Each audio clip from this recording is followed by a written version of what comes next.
이제 질병이라는 말이 나오지. 질병은 뭐냐면 내 몸에 어떤 이상이 생긴 상태. 자, 내 몸에 어떤 이상이 생긴 상태를 질병이라고 하는데, 그럼 질병은 이제 몸한테는 안 좋은 거잖아? 그럼 그거의 원인은 크게 두 가지로 나눌 수 있는데, 하나는 병원체에 감염돼서 질병에 걸리는 거야. 하나는 그 이유 없이 주변 환경이나 내 생활 습관이나 이런 것 때문에, 유전 때문에 걸리는 질병. 이렇게 들어가서, 자, 질병을 구분할 때는 비감염성 질병과 감염성 질병으로 나눌 수 있습니다.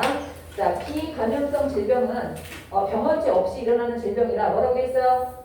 생활 방식, 유전, 환경. 가장 대표적으로 우리가 배웠던 대사성 질환 어떤 것들 있지? 고혈압, 예를 들면 당뇨, 아니면 혈우병. 혈우병은 피가 나오면 멈추지 않고 계속 흐르는 병을 혈우병이라고 하는데, 이건 유전 때문에 생기는 거야.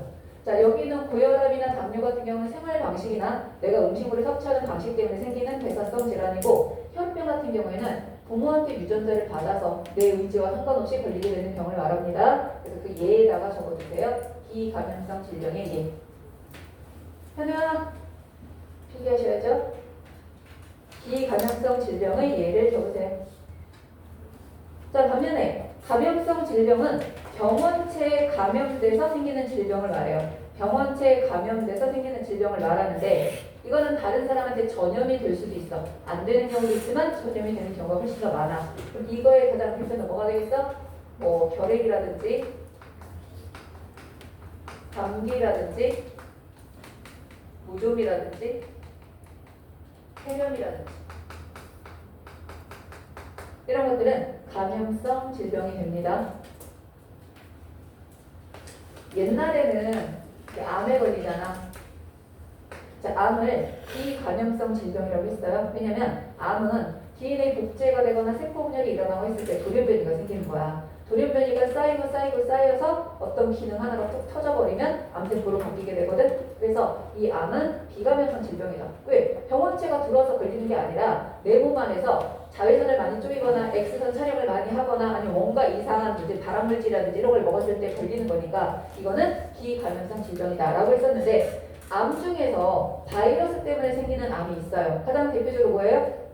자궁경부암. 자궁경부암은 파필로마 바이러스라는 바이러스 때문에 생겨서 백신을 미리 맞아두면 예방할 수 있다고 하잖아. 그래서 이 암은 비감염성 질병에도 들어가고 감염성 질병에도 들어가기 때문에 어디다 적지 않아도 돼요. 이런 뜻을 가지고 있다라는 것만 알아두시면 돼요. 자, 그럼 우리가 이제 봐야 될 거는 비감염성 질병보다는 감염성 질병에 대해서 봐야 되는데, 그럼 감염성 질병을 보려면 우리한테 병을 일으키는 병원체가 뭐가 있는지를 확인해야 되겠지. 자, 우리한테 병을 일으키는 병원체 크게 5종류가 있습니다.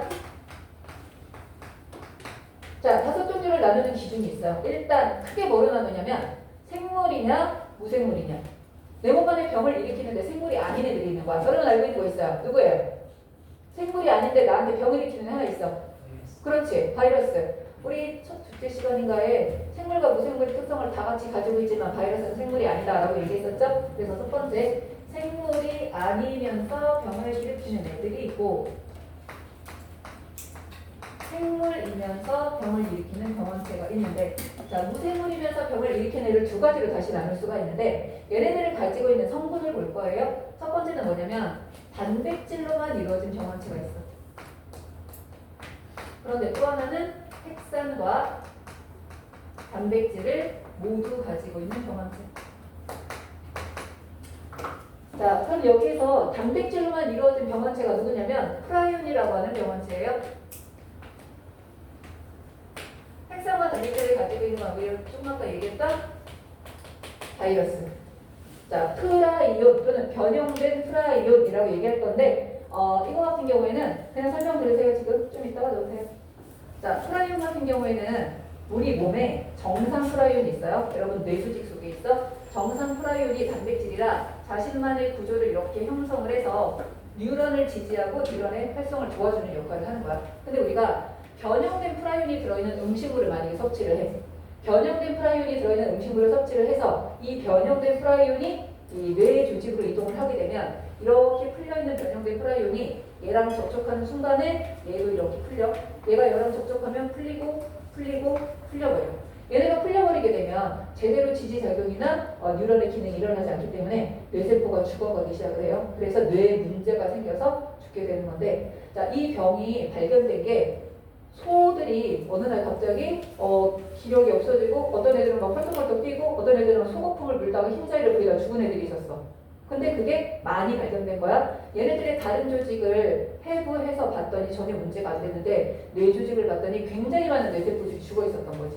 그래서 뭔가에 감염돼서 뇌가 파괴됐나 보다라고 생각을 하고 이 소가 가진 핵산이 아닌 다른 핵산을 가진 병화체를 찾아봤는데 하나도 발견이 안 된 거야. 도대체 얘네들이 뭐 잘못 먹었나 독을 먹었나 했는데 그건 또 아니었던 거지. 자, 그래서 나중에 밝혀진 게 핵산 없이 단백질만으로 이루어진 병화체가 가능하다는 게 나중에 밝혀진 거예요. 그래서 프라이엄 때문에 일어나는 질병을 보게 되면 아까 말했던 광우병, 만약에 양에 걸렸다, 양이나 염소에 걸리게 되면 스크래피병. 얘네들한테만 걸리고 사람한테 안 걸리면 문제가 안 될 건데 사람도 이 병에 걸리는 경우가 있어요. 이거를 크로이펠츠 야코프병이다라고 얘기해요.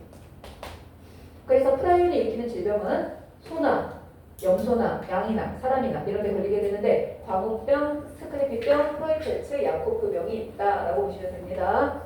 자, 이번에는 핵산하고 단백질을 모두 가지고 있는 게 바이러스란 말이야. 자, 바이러스는 생물이 아니다. 뭐라 그랬어? 무생물이라 그랬어. 자, 그럼 바이러스가 생물이 아닌 이유 다시 한번 두 가지 봅니다. 얘는 무슨 구조를 가지지 않는다? 세포 구조가 아니다. 무슨 상태로 존재한다? 결정체 상태로 존재한다. 소금 알갱이, 설탕 알갱이, 눈덩어리처럼 결정체로 존재해. 세포 구조가 아니라는 거 뭐 없다는 뜻이야? 세포막이 없다는 뜻이에요. 세포막 자체가 없어요. 또 하나, 뭐를 지니지 않아서 독립적인 효소가 없어서 뭐를 하지 못한다? 스스로는 물질 대사를 할 수가 없다. 스스로는 물질 대사를 할 수가 없는데 그럼에도 불구하고 얘가 생물과 무생물의 중간이라고 자꾸 얘기를 하는 이유는 생물로서 생물이 가지는 특징을 가질 때가 있는 거야. 자, 얘가 생물이 가지는 특징을 가지는 경우는 어떤 경우다? 반드시 어디 안에 들어있을 때? 숙주 내부에 들어가 있을 때는 마치 생물처럼 행동을 해요. 지금까지 못하던 물질 대사가 가능해집니다. 자, 얘가 물질 대사가 가능해지는 이유는 뭐 때문이다? 숙주의 효소를 쓰는 거야. 숙주의 효소를 이용해서 물질 대사가 가능해져. 그러면서 수가 증가해요. 증식해요. 증식할 때 핵산을 복제해서 증식하거든. 핵산을 복제했다는 건 무슨 현상 나타나는 거야? 유전 현상 나타나는 거고 그 과정에서 돌연변이가 일어나. 그렇기 때문에 진화라는 특징을 가지기도 한다.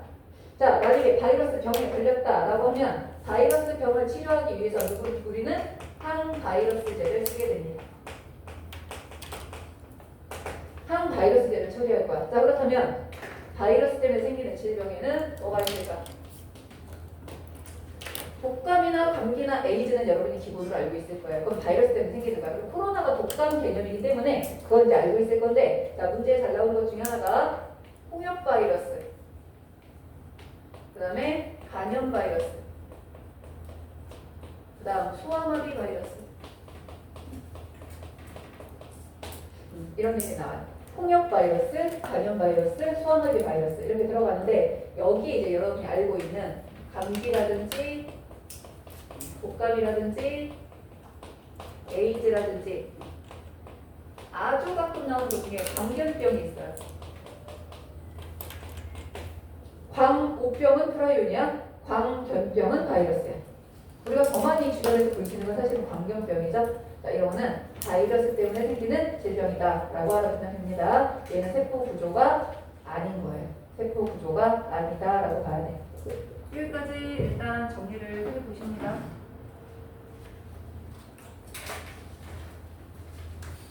118페이지 보면 빈 페이지가 하나 나와요. 정말 좋아서 거기다가 정말은 이 밑에를 좀 쓸 거거든. 일단 여기까지 정리해주세요.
중간에 다 적었어?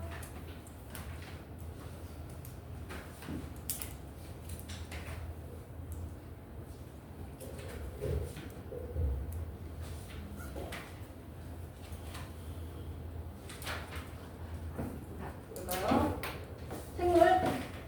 생물이면서 병을 일으키는 애들이 있는데 일단 생물하면 여러분은 이거 생각해요. 얘네들은 무조건 세포 구조를 가진 애들이야.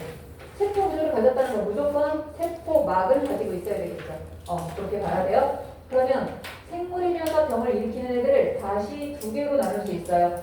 자, 두 개로 나누게 되면 하나는 우리가 그 세포의 종류를 구조에 따라 봤을 때 크게 두 개로 나누면 무슨 세포랑 무슨 세포가 있다고 배웠었지?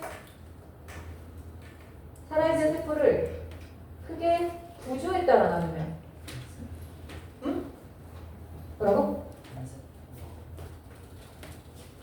왜 이렇게 나눴지? 획이 있는 애랑 없는 애를 나눴었는데 그럼 획이 그렇지 원획세포와 진획세포를 나눴었어요. 그러면 생물 중에서는 획이 없는 원획세포로 되어 있는 병원체가 있고 획을 가지고 있는 진획세포로 되어 있는 병원체가 있는데 자, 원획세포로 되어 있는 애들은 전부 다 뭐라고 한다? 세균이라고 합니다. 세균. 그래서 병원체 중에 원획세포로 되어 있는 애 세균. 자, 세균 같은 경우는 무조건 단세포. 단세포이기 때문에 얘는 무조건 뭐로 번식한다? 분열법으로 번식을 할 거예요. 바이러스는 절대로 분열에 의해 번식한다 안 된다 그랬어? 그냥 증식하는 거야. 핵산 복제해서 그냥 증식하는 거지. 분열에 의해 번식한다는 무조건 생물의 특성으로 들어가는 거예요. 무생물은 안 돼요. 얘는 분열법으로 번식을 합니다.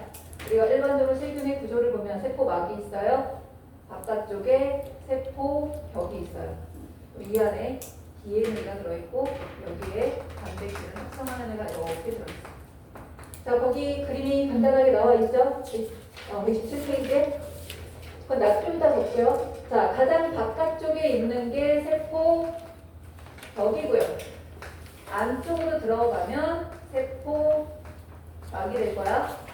자, 이거는 움직이는 거, 헤엄쳐서 움직이는 구조라 편모라고 부르고요. 요거는 세균의 DNA가 되는데 DNA 이제 다른 게 뭐냐면 한 개의 고리형 DNA예요. 자, 여러분은 DNA가 몇 개 있어? 세포 하나 속에 46개가 있어요. 여러분 세포 하나 속에 DNA가 46개가 있는데 모든 DNA는 끝하고 끝이 떨어져 있는 선형 DNA야.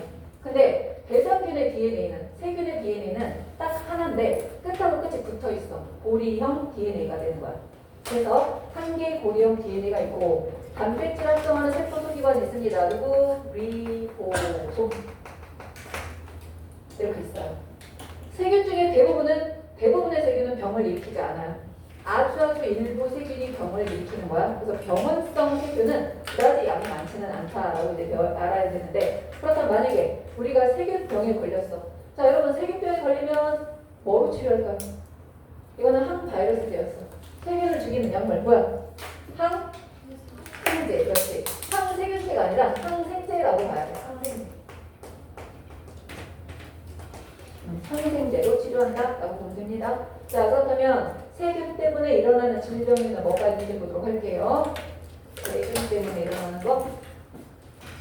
이게 바이러스하고 좀 헷갈리는 경우가 많이 있어서 여러분이 외울 때 아예 균자를 붙여서 외우는 게 훨씬 더 나아. 예를 들면 결핵균, 폐렴균, 탄저균, 그다음 콜레라균, 파상풍균,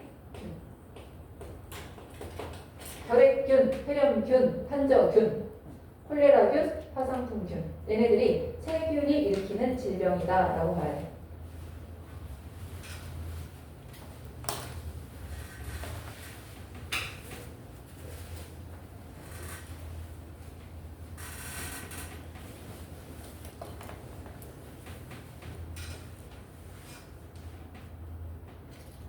그럼 앞쪽에 있는 그 117페이지 그림을 잠깐 볼게요. A가 DNA, 한 개의 고리형 DNA. B가 리보솜. 자, 리보솜에서 하는 역할보다 단백질 합성.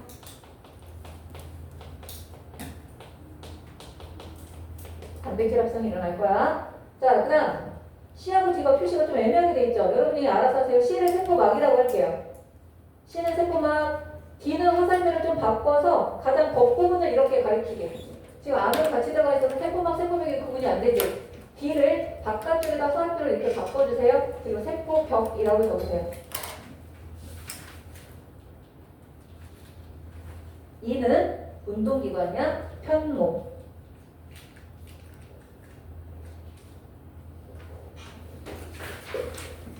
그래서 원핵세포이면서 이 세균은 핵이 없는 애야. 핵이 없지만 세포는 세포야. 핵이 없는 세포 구조. 자, 세균은 핵이 없는 세포 구조. 그렇다면 진핵세포는 핵이 있는 애야. 미토콘드리아, 핵 이런 거 다 들어있는데 얘네들을 다시 두 개로 나눌 거야. 뭐로 나눌 거냐면 단세포인지 다세포인지. 세균은 무조건 단세포예요. 근데 진핵생물 중에서 단세포인 애가 있고 다세포인 애가 있는데 단세포이면서 병을 일으키는 경우를 뭐라고 하냐면 원생생물이라고 얘기해요. 원생생물. 여러분이 원생생물 중에 알고 있는 게 뭐가 있냐면 동물 쪽에 속하는 애들 중에서는 아메바나 집신벌레 같은 거 들어봤을 거고 식물 쪽에 속하는 애들은 식물성 플랑톤이나 긴 미역 다시마 이런 애들이 원생생물이야. 긴 미역 다시마가 병을 일으키는 건 아니고 원생 동물들이 주로 병을 일으키게 되는데 자, 원생 생물 때문에 일어나는 질병 첫 번째가 많이 들어봤을 거야. 말라리아. 자, 말라리아라는 병이 있고요. 옛날에는 아프리카 수면병이라고 했는데 지금은 그냥 수면병이라고 하는 병이 있어요.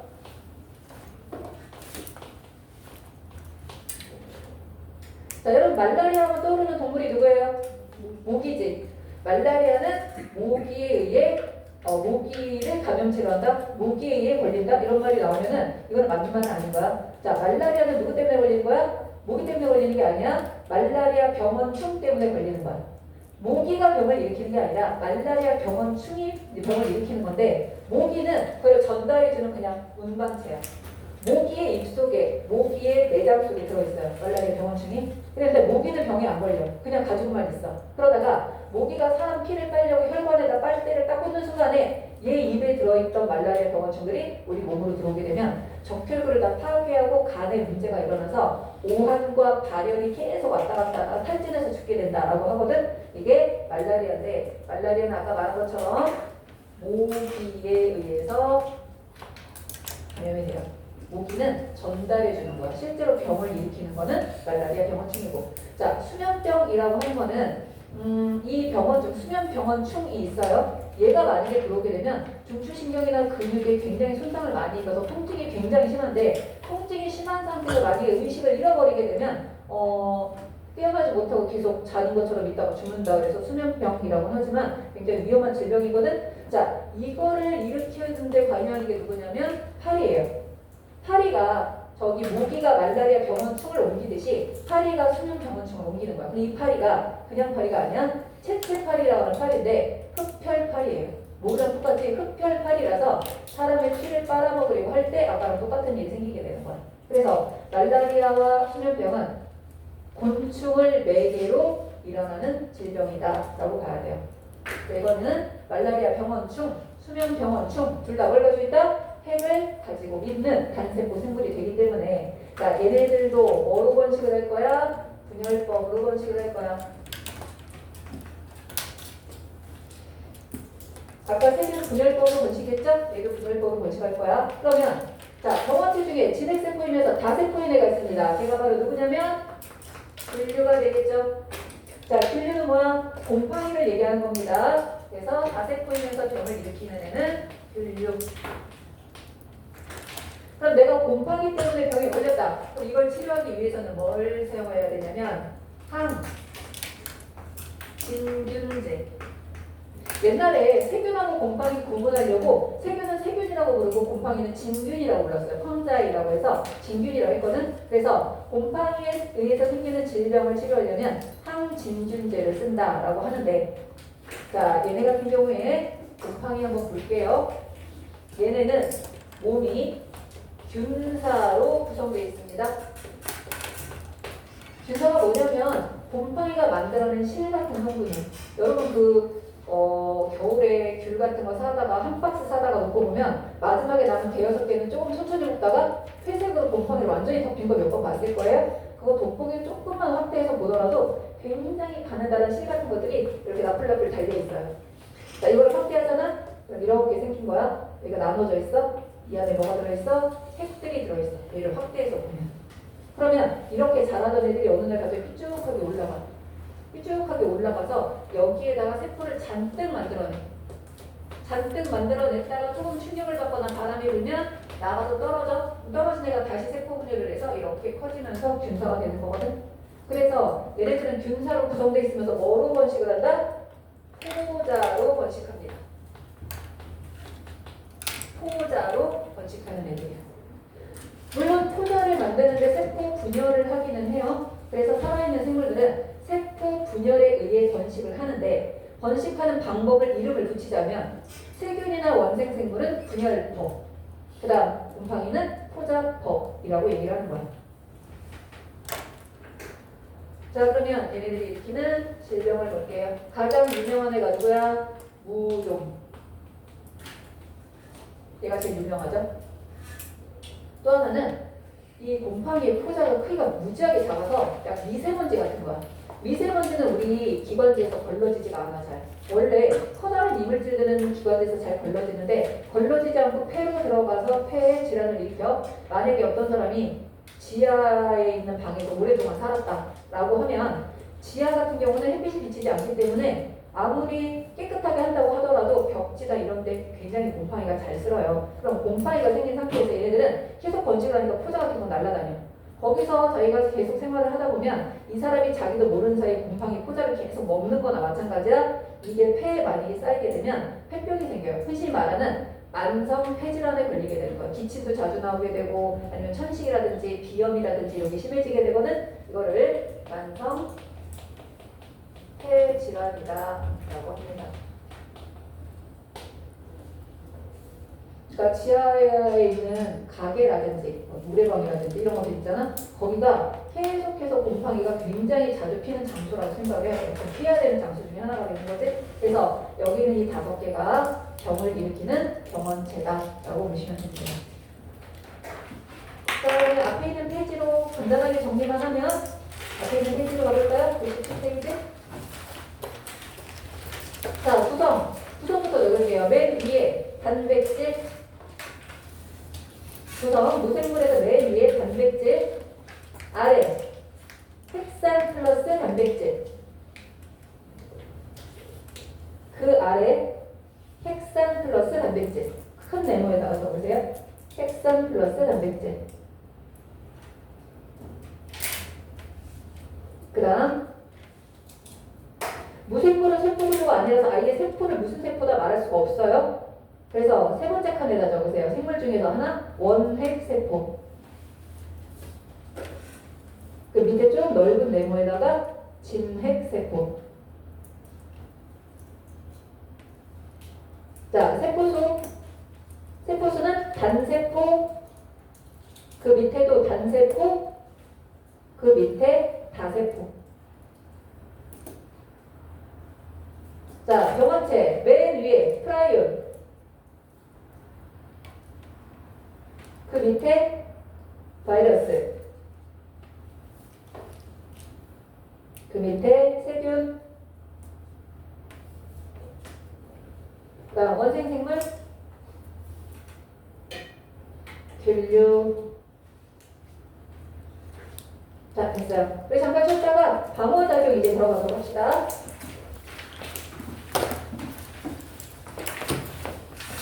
우리만 졸려?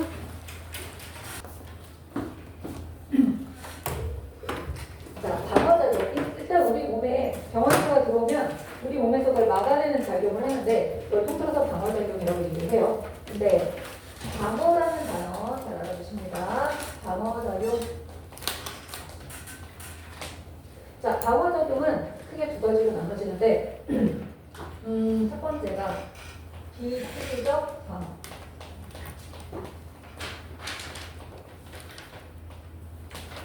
자, 비특이적 방어가 나와요. 그건 뭐냐면 내 몸 안에 이물질이 들어와. 이물질이 들어오면 세균이 들어올 수도 있고 곰팡이가 들어올 수도 있고 바이러스가 들어올 수도 있고 독이 들어올 수도 있어.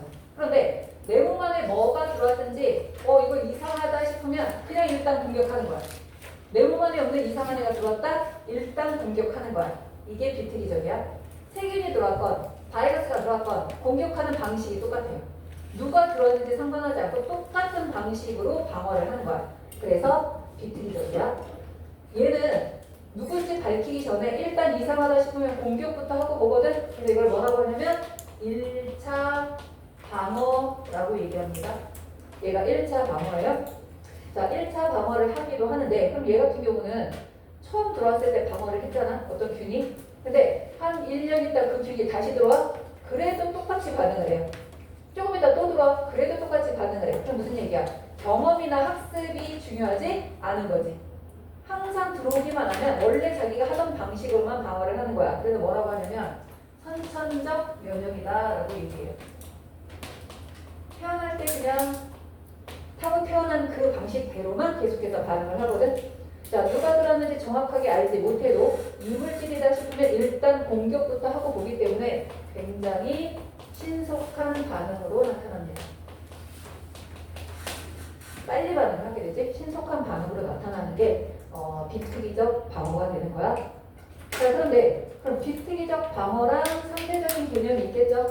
자, 비특이적 방어의 상대적인 개념은 특이적 방어가 될 거예요. 특이적 방어. 자, 특이적 방어는 세균, 곰팡이, 바이러스 누가 들어왔는지에 따라서 담당하는 백혈구가 정해져 있어. 똑같은 세균이어도 결핵균이냐, 폐렴균이냐, 아니면 콜레라균이냐에 따라서 담당하는 백혈구가 정해져 있어. 그래서 자기가 담당하는 균이 들어올 때만 가서 일을 하는 거야. 그럼 이거는 특이적이란 말이야. 누가 들어왔는지 정체를 밝힐 때까지 일 안 해. 그러니까 얘는 좀 늦게 시작할 거야. 그래서 2차 방어라고 얘기해요. 근데 대부분의 경우는 걔가 처음 들어왔을 때 방어를 했을 거 아니야. 두 번째 들어오면 방어력이 더 강해져요. 세 번째 들어오면 훨씬 더 쉽게 방어를 해. 그래서 한 번 경험했던 균이나 이물질에 대해서는 굉장히 방어력이 상승이 된단 말이야. 경험이나 학습의 효과가 생기는 거야. 그래서 이거를 후천적 면역이다 라고 합니다. 근데 누가 들어왔는지 밝혀질 때까지는 바로 반응을 시작하지 않기 때문에 지연 반응으로 나타나요.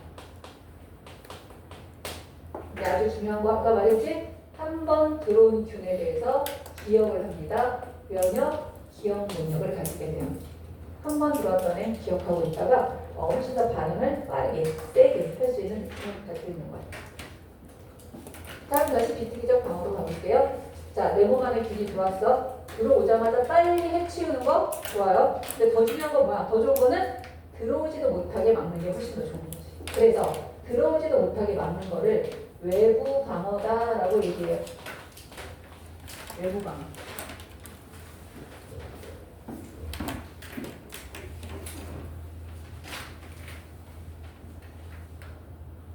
자, 들어오지도 못하게 막는 거를 외부 방어라고 하는데 그렇다면 여러분의 몸의 대부분을 덮고 있는 게 뭐죠? 그렇지. 여러분의 몸은 되게 뭐로 덮여 있다? 피부로 덮여 있어서 이게 굉장히 중요한 방어선이 될 거야. 자, 여러분의 피부는 두 개의 장벽으로 작용을 합니다. 하나는 물리적 장벽으로 작용을 하고 하나는 화학적 장벽으로 작용을 할 거예요. 자, 물리적 장벽이라고 하는 거는 여러분의 피부는 가장 겉부분에 있는 피부를 표피라고 하고요. 안쪽에 들어있는 피부를 진피라고 불러. 진피 속에는 땀샘이나 기름샘이나 감각전이나 이런 것들이 들어있는 거고 표피는 그냥 보호하는 역할을 하는 건데 표피세포들은 계속 손상을 입기 때문에 계속 세포 분열을 해가지고 채워주고 한단 말이야. 그러면 조금 전까지 살아있었던 표피세포가 일부가 죽어서 표피세포 바깥쪽에 한두 층으로 이렇게 쌓여있어요. 이걸 우리 흔히 뭐라고 하지? 무슨 층이라고 하지? 그렇지. 각질층이라고 하죠. 이 각질층이 원래가 피부였잖아. 얘 성분이 케라틴인데 케라틴이라는 단백질은 아까 배웠던 5개의 균 중에서 병원체 중에 그걸 뚫고 들어올 수 있는 병원체가 하나도 없어요. 그럼 여러분의 피부만 건강한 상태가 유지되면 절대로 병에 걸릴 일이 없게 되는 거야. 자, 물리적 장벽이 뭐다? 각질층. 각질을 이루는 단백질 이름은 몰라도 돼요. 케라틴이라는 단백질인데 굉장히 질긴 단백질이에요. 머리카락이나 손톱을 만드는 데 필요한 단백질이라서 쉽게 파괴되거나 그렇게 되지 않아서 얘네들이 우리를 보호할 수 있는 거야. 또 하나, 여러분의 땀샘에서는 뭐를 만들어낼 거야? 땀을 만들어낼 거야. 자, 여러분의 피지샘, 기름샘이라고 하죠. 거기서 뭘 만들어내? 피지. 흔히 여러분이 아침에는 뽀송뽀송하다가 점심때 저녁 되면 번들번들해지잖아. 그게 피지가 많이 분비돼서 그렇게 되는 건데, 자, 땀이라고 하는 것 속에는 뭐가 들어있냐면 세균의 세포벽을 파괴해서 죽일 수 있는 라이소자임이라고 하는 물질이 들어있습니다.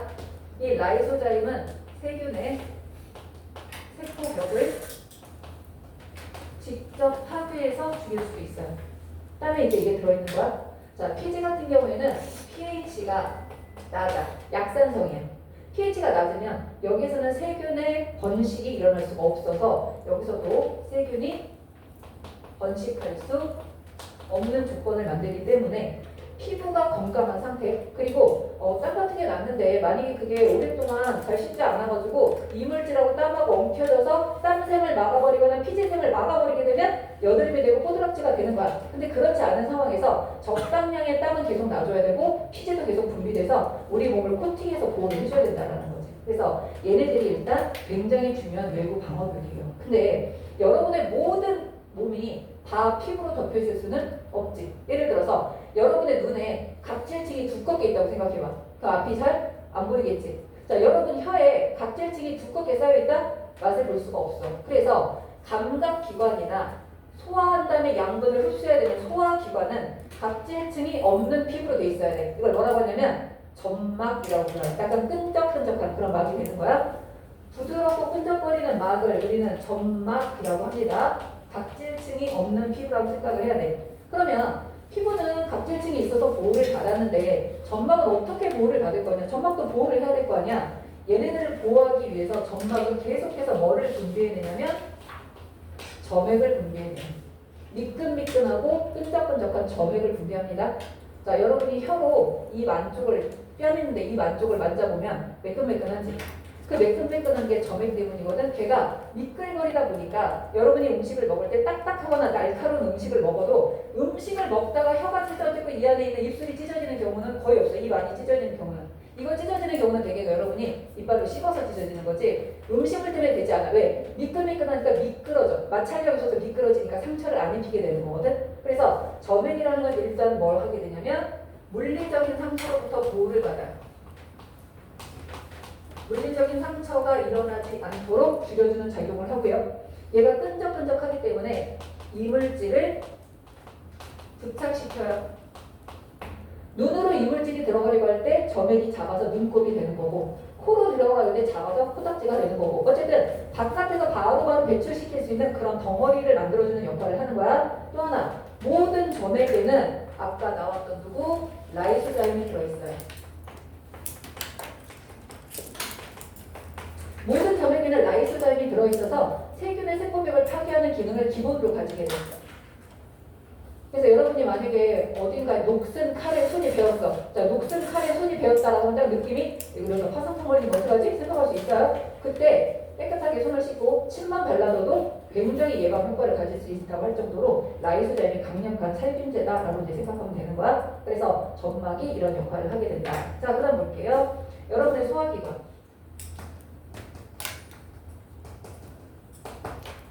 자, 여러분이 음식을 먹으면 일단 입속에 침이 있어서 라이소자임이 작용을 할 거야. 근데 꿀꺽 삼켰어? 어디로 가겠어? 위로 가겠지. 위에 뭐가 들어있어요?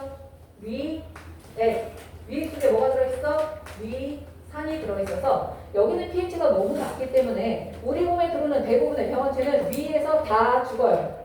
근데 여기서 죽지 않고 살아남는 애가 하나 있어. 위궤양의 원인이 되는 세균. 누구예요? 위염과 위궤양의 원인이 되는 세균 누구죠? 유명한 애? 헬리코박터? 헬리코박터라는 세균은 위에서 살아남을 수 있어. 왜 살아남을 수 있냐면 다른 데 다 죽는데 헬리코박터 파이로이드라고 하는 균이 살아남는 방법이 있어요. 여러분이 배운 거랑 조금 연결해서 생각을 해보면 얘가 요소를 분비해내는 거야. 얘가 우리가 위가 이렇게 있잖아. 그럼 위 내벽을 보호하기 위해서 위 내벽 성분 중에 요소 성분이 있어요. 자, 요소 성분이 있는데 헬리코박터는 유레이스라는 효소를 분비할 수 있어요. 우리 배웠지? 유레이스가 요소를 분비하면 뭐로 바뀌죠? 암모니아로 바뀌어. 그럼 암모니아는 산성이야, 염기성이야? 염기성이야. 그렇기 때문에 산성으로 되어 있는 위 내부에서 자기 주변만 염기성으로 만들어서 중화시키는 거야. 그리고 죽지 않고 살아남을 수 있게 되는 거야. 그래서 위 내벽 안에 들어있는 요소를 유레이스를 분비해서 암모니아로 바꾸게 되면 이 주변이 염기성이 되는데 그게 위산하고 합쳐져서 중성이 되기 때문에 죽지 않고 살아남을 수가 있게 되는 거지. 그래서 이 위궤양이 전 세계 인구의 거의 막 50% 정도가 위궤양이나 위염을 앓고 있다고 하거든. 그러면 위궤양이나 위염을 치료할 수 있는 약물 중에서 가장 유명한 약물이 뭐냐면 그 갤포스처럼 위벽을 도포하는 애들. 위벽을 이렇게 도포해줘가지고 아픈 걸 좀 줄여주는 쓰린 그 느낌을 줄여주는 걔네들이 위궤양 위염 치료제로 굉장히 유명하기 때문에 웬만한 제약회사들이 다 그걸 만들고 있었단 말이야. 근데 헨리마샬이라고 하는 사람이 위궤양의 원인은 자극적인 음식이나 스트레스나 술이 아니라 뭐 때문이다? 헬리코박터라는 세균 때문이다라는 걸 발표를 한 거야. 그러면 위궤양을 치료하는 게 지금까지는 그 도포제로 주로 치료를 했는데 이제 위궤양의 치료제가 뭐가 돼야 되는 거야? 항생제가 돼야 되는 거야. 갑자기 모든 제약회사에서 굉장히 판매율이 높았던 그런 약들이 팔리지 못하게 된 상황이 된 거지. 그래서 사람들이 절대로 위염의 원인이나 위궤양의 원인이 세균이 될 수 없다. 위에서 세균이 살 수 있는 가능성은 거의 없다라고 했는데 이 사람이 이게 잘 배양이 안 되거든. 배양이 안 되는 거를 몇 년 동안 계속 연구를 했는데 계속 실패를 한 거야. 계속 실패해서 하다가 이제 거의 포기를 하고 휴가를 갔다 왔는데 신경을 안 쓰고 그냥 놔뒀잖아. 그게 얘네들이 살 수 있는 조건이었던 거야. 그래서 휴가를 오랫동안 갔다 왔다 왔는데 헬리코박터균이 살아있는 거를 발견을 하고 그 조건을 만들어서 이 요소라는 거, 암모니아라는 것까지 밝혀낸 거예요. 자, 이 사람이 이거 밝히기 위해서 뭐도 해봤냐면 헬리코박터가 들어있는 음료수를 직접 마셨어요. 잔뜩 들어있는 음료수를 마신 거야. 마신 바로 뭐에 걸렸을까? 위염이랑 위궤양에 걸린 거야. 사진을 찍어놓고 항생제만 먹으면서 그게 치료되는 과정을 다시 논문으로 쓴 적도 있고. 그래서 결과적으로는 현재 위염이나 위궤양의 원인이 헬리코박터라는 것을 밝혀냈다. 그렇게 볼 수 있어요. 이 정도로 소화기관에서 살아남을 수 있는 정화제는 거의 없다고 이제 봐야 되는 거지. 그래서 피부나 점막이나 소화기관 이런 것들이 외부 방어로 작용을 해. 그럼 여러분은 이렇게 우리가 점막도 튼튼하고 피부도 튼튼하면 병에 걸리지 말아야 되는데 왜 병에 걸리는 거냐? 자, 우리가 병에 걸리는 가장 큰 이유는 뭐 때문이야? 상처가 생겨서 그렇게 되는 거야. 피부에 상처가 생기고 점막에 상처가 생기게 되면 거기로는 균이 들어올 수밖에 없어. 왜? 방어벽이 무너진 거거든. 그래서 안으로 들어오면 할 수 없지 뭐. 안으로 들어온 애들은 안에서 처리를 해줘야지. 그래서 이거는 내부 방어라고 얘기합니다.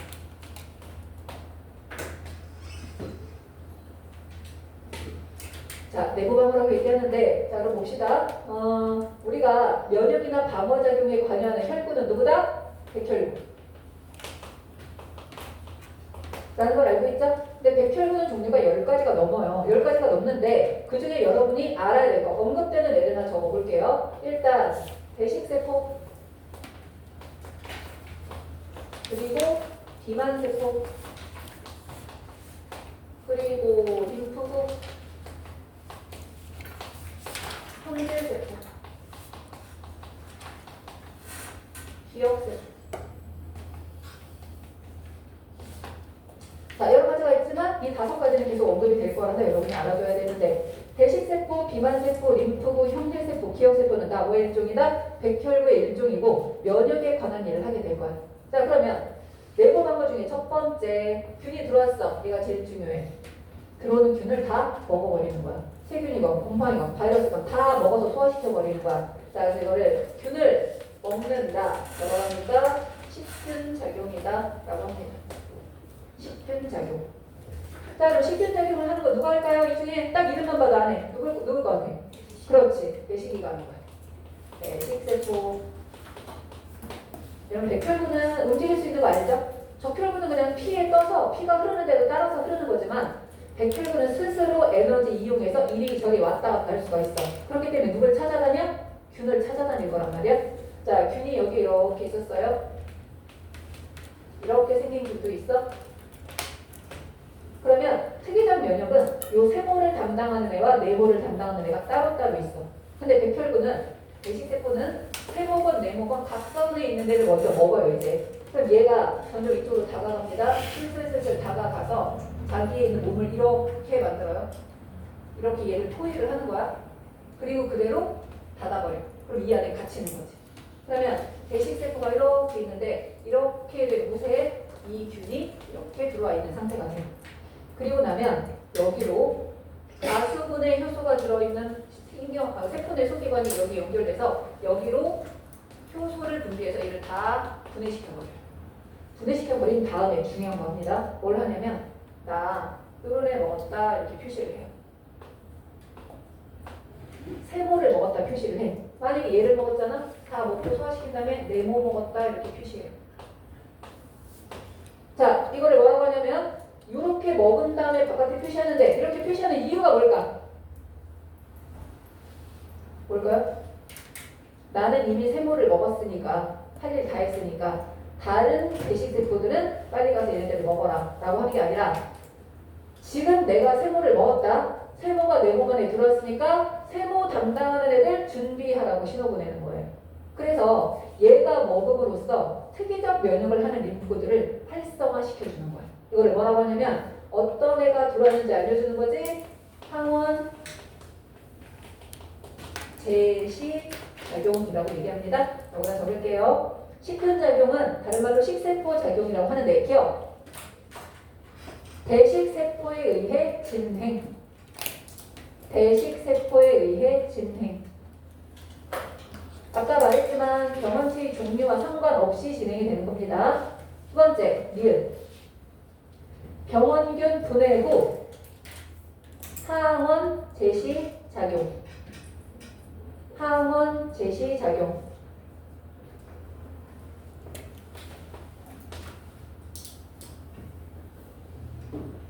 자, 항원 제시를 누구한테 할 거냐면 림프구의 제공이라고 해주세요. 림프구가 특이적 면역을 하는 백혈구. 그래서 림프구한테 어떤 애가 들어왔는지 알려줘서 세모 담당하는 애를 활성화시키는 역할을 하게 될 거예요. 그럼 얘는 자기 자신으로서는 비특이적 면역이지만 특이적 면역으로 연결시켜주는 역할을 하게 되는 거지. 그래서 병원균 분해 후 항원 제시작용 어디한테 제공한다? 림프구라는 백혈구한테 항원에 대한 정보를 제공을 해줄 거예요. 이게 비특이적 면역에 관한 것 중에서 식균작용이 됩니다.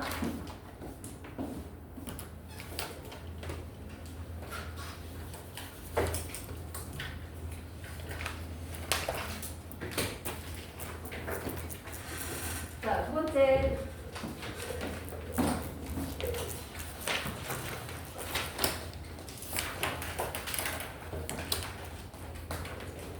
자, 내가 못에 찔리거나 종이에 베이거나 뭐 칼에 베였어. 그래서 내 몸 안으로 이제 균이 들어온 거야. 찔렸으면 그 칼 끝에, 못 끝에, 종이 끝에 세균이 들어있을 거야. 그럼 걔네들 내 몸 안에 들어왔지? 들어온 애를 가만히 놔두잖아? 그럼 얘네가 슬금슬금 이동해서 혈관으로 들어가요. 혈관으로 들어가면 그다음부터는 얘네들이 애를 쓰지 않아도 온몸으로 금방 퍼져나가잖아. 순환계를 따라서. 그럼 일이 너무 커져. 그러니까 얘네들이 들어와서 온몸으로 퍼지기 전에, 일이 커지기 전에 그 자리에서 빨리 해결하고 싶은 거야. 그래서 우리 몸에 균이 들어올 수 있는 거의 모든 자리에 이 백혈구가 현재 대기 중에 있어요. 거의 모든 곳에 대기 중에 있어. 그래서 예를 들면 우리가 결막염, 각막염, 비염, 장염, 뇌염 무슨 염자를 붙여도 웬만하면 말이 되는 이유가 거의 모든 곳에 얘가 퍼져 있기 때문에 가능해지는 거거든. 그래서 일이 커지기 전에 균이 들어온 그 자리에서 빨리 해결하려고 하는 작용. 이게 염증 반응인데, 자, 여러분이 염증이 생겼던 예를 들어보면, 그래서 다래끼가 생겼다라든지 이빨이 아팠을 때 잇몸이 막 부어오른 거, 그것도 아니면 감기 걸렸을 때 이비인후과 같은 데 가면 이렇게 입 벌리고 이렇게 검사하면서 목이 많이 부었네요, 목이 충혈됐네요 막 이런 거 나오잖아. 그게 전부 다 염증 반응 생긴 거예요. 자, 그러면 염증 반응의 증상은 일단 뭐가 있냐면 부어올라요. 빨갛게 출현돼요. 어떨 때는 고름이 생기기도 간질간질 가려울 때가 있어. 우리 감기 걸려서 자꾸 목이 가려워서 장기침 할 때가 있는가 하면 목이 엄청 부었을 때는 아프기도 하지. 그래서 가려움이 생기기도 하고 통증이 생기기도 하는데 어디서나 공통으로 나타나는 증상은 따뜻해져요. 열이 생겨요. 감기 걸린 사람들 체온이 막 올라가면 병원에 가는데 그거 다 염증 때문에 생기는 거야. 그래서 비염이라든지 소비염이라든지 중이염이라든지 이런 거에 걸리게 되면 일단 열이 엄청나게 나오게 되는 거지. 자, 그러면 염증 반응에 관여하는 그 백혈구, 균이 들어올 만한 모든 곳에서 지금 기다리고 있는 그 백혈구가 누구냐? 걔가 바로 비만세포예요. 자, 비만세포는 여러분 뚱뚱한 세포를 말하는 게 아닙니다. 살찐 세포를 말하는 게 아니라 물질을 많이 분비하는 세포인 거야. 물질을 많이 분비하는 세포. 그래서 비만세포라고 이제 말을 하게 되는데 이렇게 피부가 있었어. 이 아래로 모세혈관이 지나가고 있었어. 근데 어느 날 칼에 이렇게 모세 잠깐 찔렸어. 그러니까 여기로 세균들이 이렇게 따라서 들어왔을 거란 말이야. 얘를 가만히 두면 점점 이쪽으로 이동해서 온몸으로 퍼져나간단 말이야. 그 전에 처리해야 돼. 이렇게 비만세포가 있다가 얘를 감지한 순간 사방으로 신호물질을 보냅니다. 자, 지금 균 들어왔으니까 대식세포들 빨리빨리 와서 얘 좀 잡아먹어라. 그거 하려고 하는 거야. 대식세포를 유인하는 거예요. 자, 그럼 대식세포를 유인하기 위해서 얘가 분비하는 화학물질이 있어요. 얘가 바로 히스타민. 여러분이 알레르기 반응이 일어나거나 뭔가 염증 생겨서 병원에 가면 약을 주는데 그 약 성분 중에 항히스타민제 이런 것들이 들어가요. 염증 반응을 줄이기 위해서 사용하는 약물인 거야. 자, 히스타민이 하는 역할 두 개가 있습니다. 잘 이해를 해보세요. 자, 지금 얘가 원하는 건 뭐냐면 대식세포가 빨리빨리 와서 균을 잡아먹어줬으면 좋겠는 거야. 그러면 얘가 모세혈관을 수축시킬까요? 확장시킬까요? 모세혈관? 확장시키겠지. 그래야 피가 많이 모여들고 대식세포가 빨리 올 수 있잖아. 그래서 얘는 모세혈관을 확장시키는 일을 할 거예요. 그럼 모세혈관이 이렇게 좀 넓어지면서 여기로 피가 많이 모여들어. 대식세포도 모여들고 하여튼 피가 많이 모여들 거야. 그래서 위에서 이렇게 보면 약간 불그스름하게 보여. 혈관이 넓어졌기 때문에 위에서 보면 불그스름하게 보이는 거야. 충혈됐다. 충혈이라는 말 자체가 무슨 얘기냐면 피가 모였다라는 뜻이 되는 거거든. 그래서 이것 때문에 충혈이라는 증상이 나타납니다. 자, 그래서 여기로 적혈구도 많이 오고 백혈구도 지금 많이 왔단 말이야. 근데 얘가 비만세포가 원하는 건, 염증반응에서 원하는 거는 혈관에서 기다리고 있다가 균이 들어가면 그때 처리해달라? 그게 아니야. 여기 빠져나와서 빨리 얘네가 혈관으로 들어가기 전에 먹어줬으면 좋겠는 거야. 적혈구는 아무리 작아도 혈관 밖으로 나갈 수가 없어요. 근데 백혈구는 모양이 변하기 때문에 가늘고 길게 변하면 혈관 밖으로 나갈 수 있어.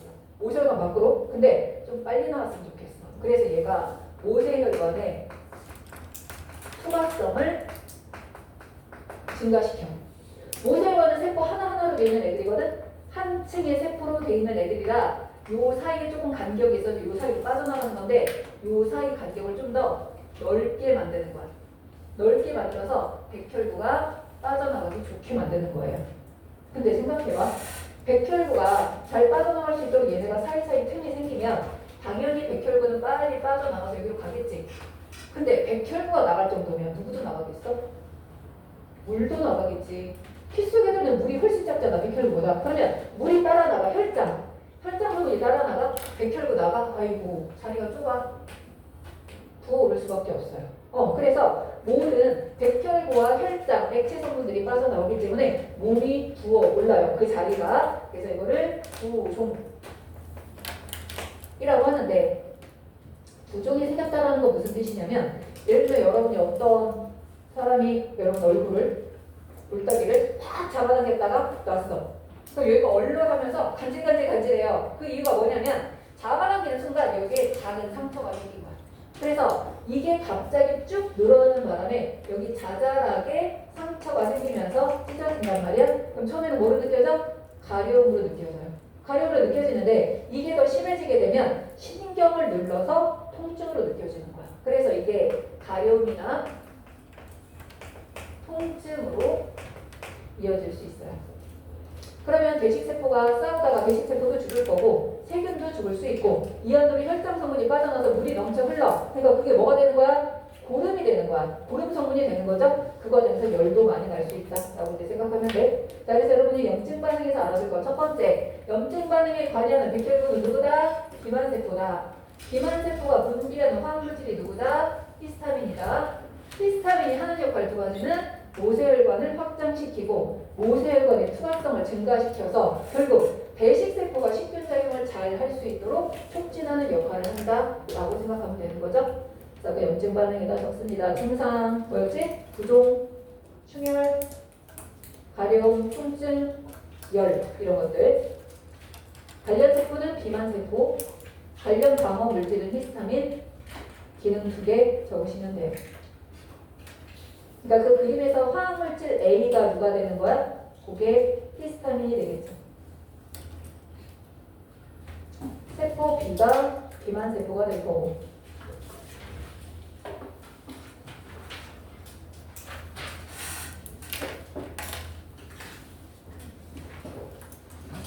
여기까지가 뭐다? 비특이적 방어작용이다. 라고 볼 수 있어요. 자, 비특이적 방어작용은 외부 방어와 내부 방어로 나눌 수 있습니다. 외부 방어는 피부나 점막이나 소화기관이 할 거고요.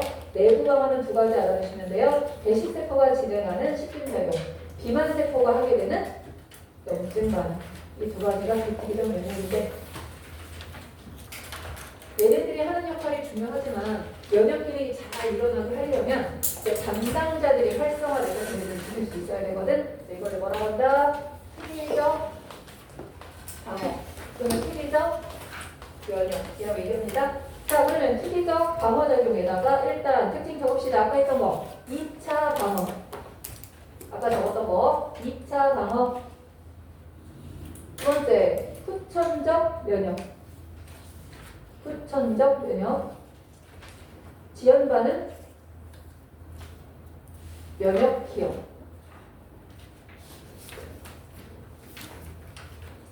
자, 필력 방어도 면역 반응입니다. 그럼 누가 관여할 거야? 백혈구가 관여할 거야. 자, 우리 지금까지 나왔던 백혈구 두 개 누구였죠? 배식세포와 비만세포였어요. 필력 방어에 관여하는 백혈구를 뭐라고 한다? 림프구라고 합니다. 림프구. 림프구도 백혈구의 일종이에요.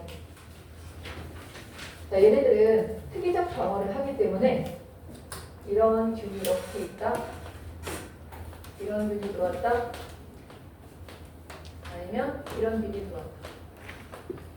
이렇게 균이 서로 다른 모양을 가진 애가 들어왔을 때 알아채야 되잖아. 그러면 이거를 알아채기 위해서는 얘네들을 감지할 수 있는 안테나를 세우고 있어야 돼. 안테나를 세우고 있어야 들어왔을 때 바로 알아차리지. 이 안테나를 우리는 뭐라고 할 거야? 수용체라고 할 거예요. 외부에서 들어오는 이물질은 항원이야. 항원에 대한 수용체를 가지고 있어야 되는데, 자, 림프가 이렇게 세 종류가 있다고 하자.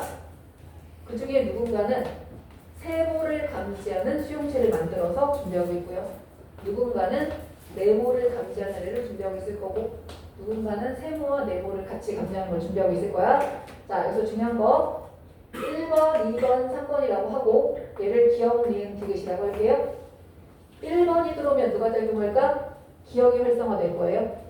2번이 들어오면 니은이 활성화될 거야. 3번이 들어오면 디귿이 활성화되는 게 아니에요. 왜? 여기 있는 수용체는 양쪽이 다를 수가 없어요. 무조건 같아야 돼요. 그럼 이런 림프구는 없는 거야. 그러면 얘가 좀 어떻게 되는 거야? 기억과 니은이 같이 활성화되는 거야. 그래서 균이 하나 들어오면 하나의 림프구가 활성화되는 게 아니라 그 균이 가지고 있는 특정한 단백질의 수만큼의 림프구가 활성화가 되는 거야. 그래서 얘가 들어오면 얘하고 얘가 둘 다 활성화될 수 있다. 그래서 세모 담당, 네모 담당, 동그라미 담당, 결핵 담당 다 정해질 거야 이제. 그걸 우리가 뭐라고 하냐면 성숙된다라고 얘기를 해요. 림프구가 성숙된다. 자, 그럼 볼게요. 림프구 종류는 두 가지가 있습니다. B림프구라고 하는 애가 있고요. T림프구라고 하는 애가 있어요. 자, 림프구 종류는 크게 두 가지로 나누면 B림프구랑 T림프구가 있는데 뭔가 두 개가 되잖아. 그럼 대개가 이름을 붙일 때 A, B로 붙이거나 알파, 베타로 붙여요. 근데 얘는 이상하게 B, T 딱 정해진 알파벳을 정해서 이름을 붙였잖아. 뭔가 B와 T에 의미가 있다는 소리야. 자, 그러면 볼게요. 림프구는 뭐라 그랬지? 백혈구라 그랬죠? 백혈구는 뭐의 일종이죠? 혈액의 일종이에요. 자, 여러분 피는 어디서 만들어지죠? 이게 심장에서 만들어진다는 사람들 갖고 심장은 피가 지나가는 길이야. 만들어지는 장소가 아니야. 자, 피는 어디서? 골수에서 만들어져요. 골수. 그럼 골수가 뭐야? 뼈 내부에 들어있는 구조물이에요. 골수가 숫자가 물 숫자가 아니라 내부라는 뜻이야. 그래서 우리가 옛날에 대뇌를 얘기할 때 대뇌 겉질, 대뇌 속질을 배웠지. 그 전 교육과정에서는 대뇌 피질, 대뇌 수질 이렇게 얘기했어. 수라는 게 내부라는 뜻이 되는 거야. 그럼 뭐냐면 커다란 뼈의 내부에서 혈액을 만들어내는 장소가 있어. 그럼 커다란 뼈라는 거 어디 얘기하냐면 여러분의 척추, 그 다음에 여기 가슴뼈, 윗팔뼈, 아래다리, 대퇴골 이렇게 커다란 뼈에서 지금 혈액을 만들어내고 있는 거야. 그러면 림프구는 전부 다 어디에서 생성된다? 골수에서 생성이 됩니다. B가 됐건 T가 됐건 골수에서 생성이 됩니다. 그러면 B하고 T로 나누는 조건은 뭐에 따라 달라지는 거다? 누구를 담당할지 결정하는 성숙이 일어나는 장소에 따라 달라지는 거예요. 림프구가 성숙되는 장소가 어디냐에 따라서 B 림프구와 T 림프구로 나눠지는데, 자, B 림프구는 어디서 성숙하냐면 골수에서 성숙할 거야. 자, 골수가 영어로 뭔지 모르죠? 그런데 골이 영어로 뭔지 알잖아. 뭐야? 골, 뼈, 본 메로우라고 얘기해요. 본 메로우인데 어쨌든 앞이 본이잖아. 그래서 비림프가 되는 거야. 본 메로우. 자, 그러면 비림프는 어디서 성숙한다? 가슴샘에서 성숙합니다.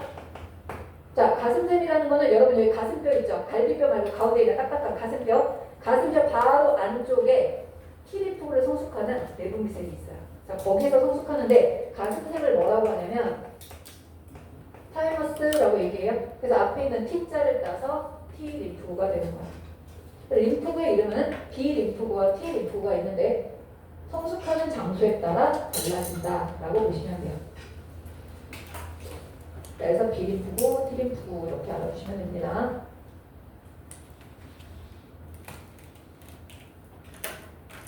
거기 골수에서 생성되며 성숙 장소에 따라 B 림프구와 T 림프구로 구분이 된다.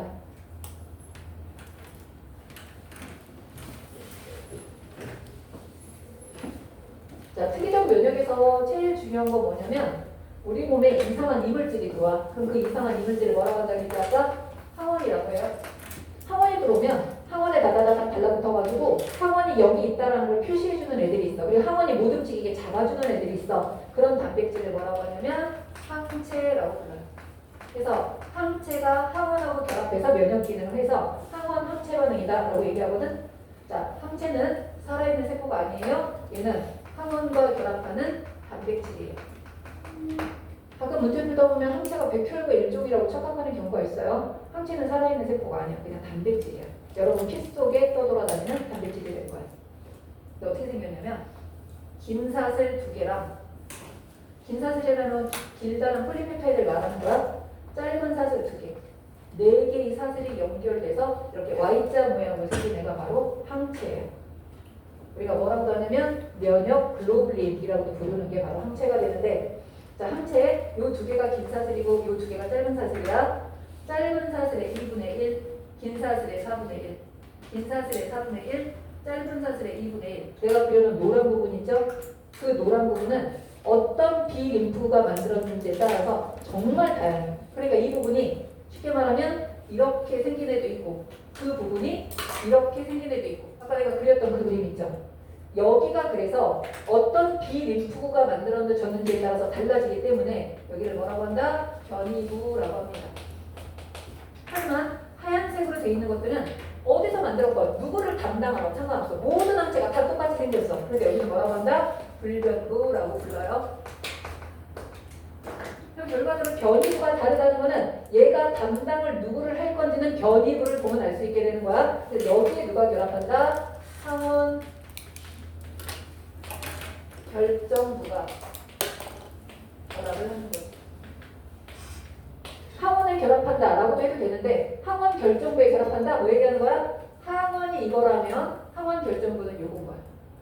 이게 항원이라면 이게 항원 결정부예요. 그래서 항원 결정부에 결합하는 자리가 변이부, 나머지 자리가 고정부라고 생각하면 되는데, 그럼 얘가 하는 유일한 일은, 항체가 하는 유일한 일은 항원을 만나서 항원에 결합하는 일입니다. 자, 그럼 이렇게 돼요. 만약에 항원이 작잖아? 항체가 있어? 항원하고 결합해. 또 항원하고 항체가 결합해. 이렇게 지그재그로 계속 결합을 하는 거야.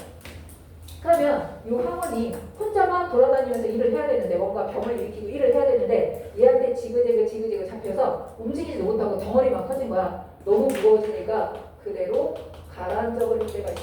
심장. 자, 또 하나는 이번에 항원이 되게 커. 크면 여기 항체들이 다다다다 달라붙어. 자, 이렇게 달라붙어가지고 엄청나게 덩치가 커지는 거야. 그러면 얘가 덩치가 커져서 움직이지 못하고 이렇게 있을 때 배식세포들이 막 와서 먹어버리는 거야. 이거는 뭐라고 하냐면 응집이라고 얘기해. 응집. 그래서 침전시키든지 덩어리를 크게 만들어서 응집시키는 거야. 자, 모두 적으세요. 3번 맨 끝에 항원 항체 반응. 항체는 항원과 결합하여 항원을 제거하거나 약화시키는 데 관여한다. 직접 제거하지 않아요. 직접 제거하는 것은 배식세포가 하는 거고 배식세포가 제거할 수 있도록 도와주는 역할을 하는 건데 그 두 가지가 응집, 그러니까 생긴 거야. 침전, 화살표하고 식균작용 촉진. 이렇게 얘가 결합해서 배식세포가 빨리 와서 잡아먹게 만드는 거예요. 식균작용 촉진. 내가 항체 성분이 뭐라고 했죠? 단백질이라고 했지? 어디 있다고 했죠? 이 항체 어디 있다고 했어? 봐봐. 여러분의 혈액에 있다고 했어요? 혈액에 있어. 그럼 결과적으로 얘는 여러분의 혈액에 있는데 어떨 때는 모유에도 들어가요. 모유에도 항체가 있어서 아기를 낳은 다음에 엄마가 적어도 아무리 안 돼도 한 3주는 모유를 먹이는 게 좋다고 하는 이유가 모유 속에 아기를 낳고 3주 동안 나오는 모유 속에는 초유라 그래서 모든 항체 성분이 거의 다 들어요. 엄마가 만들어놨던 항체 성분이 엄청나게 들어있어서 이거를 아기가 먹으면 한 1년 정도는 큰 병에 안 걸리고 유지가 되는 거야. 스스로 면역 체계를 만들 때까지 보호를 해주는 건데 모유에 들어있고요. 여러분의 눈물 속에도 일부가 들어있대요. 자, 그럼 봐봐. 침에도 들어있어요. 그러면 혈액, 모유, 눈물, 침 다 뭐야? 내 몸에 들어있는 액체. 그러면 항체는 결과적으로 어디로 돌아다니는 애들이다? 체액으로 다니면서 일을 하는 거야. 가장 많은 액체가 혈액이기 때문에 혈액에 항체가 있다라고 하지만 여러분 몸에 들어있는 수많은 액체 속에 항체가 존재한다. 그걸 뭐라고 한다? 체액 속에 항체가 존재한다 라고 보시면 돼요. 항체는 체액에서 작용하면서 항원과 결합하는 거야. 항원을 직접 하게 하는 거 아닙니다. 그래서 오늘은 여기까지 하시고 다음 시간에 이어서 합시다. 자, 오늘 과제는 별로 없어요.